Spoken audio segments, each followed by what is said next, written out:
ចាសួស្ដីបងប្អូនចាបន្លែងជាមួយតាឡម៉ាជាលីកាទៀតហើយបងប្អូនអើយចាំបាច់ទៅដើរនៅណាទៅនៃចាដើរតែក្នុងចំការខ្លួនឯង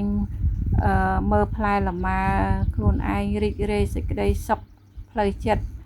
បងប្អូនអើយដូចគេថាអាយុគាត់តែតួលេខបងប្អូនចាហើយកុំភ្លេចថែទាំខ្លួនថែទាំសុខភាពមានយើងត្រូវ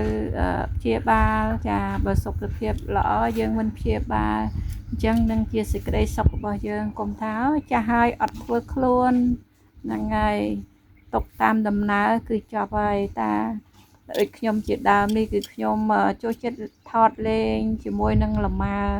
ជាលីកាចាលម៉ានេះគឺពូជប្រែមបងប្អូនចាចិត្តបានញ៉ាំហើយចាខែ6ហ្នឹងដើមខែ6ហ្នឹងហើយដឹងតែបានញ៉ាំបានលក់ឲ្យបងប្អូនអើយផ្លែឆ្ងាញ់ណាស់ចាទឹកខ្មុំពូជប្រេមចាកម្រមានច្រើនណាស់នៅក្នុងប្រទេសកម្ពុជាយើងកម្រមានផ្លែនឹងដើមនឹងច្រើនណាស់ចាអញ្ចឹងបងប្អូនត្រូវការញ៉ាំអីបងប្អូនអាចមកទស្សនាកម្សាន្តនៅចំការនៅបាត់ដំបងចានៅបាត់ដំបងយើងហើយនៅភូមិអូឃ្មុំឃុំរស្មីសង្ហាស្រុករតនមណ្ឌលខេត្តបាត់ដំបងចាដោយបាត់ពីដើមគាត់និយាយលោកសិនស៊ីសមុទ្រច្រៀងបាត់ដំបងមានអ្វីឆ្ងាញ់ទេចាត្រូវហើយបងប្អូនអើយពីមុនមានអ្វីផ្សេងតែបច្ចុប្បន្ននេះចាសម័យទំនើបគឺមានផ្លែលម៉ាចា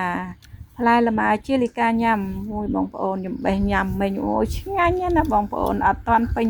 ចំណាស់ផងនៅតែឆ្ងាញ់ចុះតម្រាំតែពេញបុកទៀតបងប្អូនដឹងឆ្ងាញ់យ៉ាងណាអញ្ចឹងបងប្អូនកុំភ្លេចណាដាំ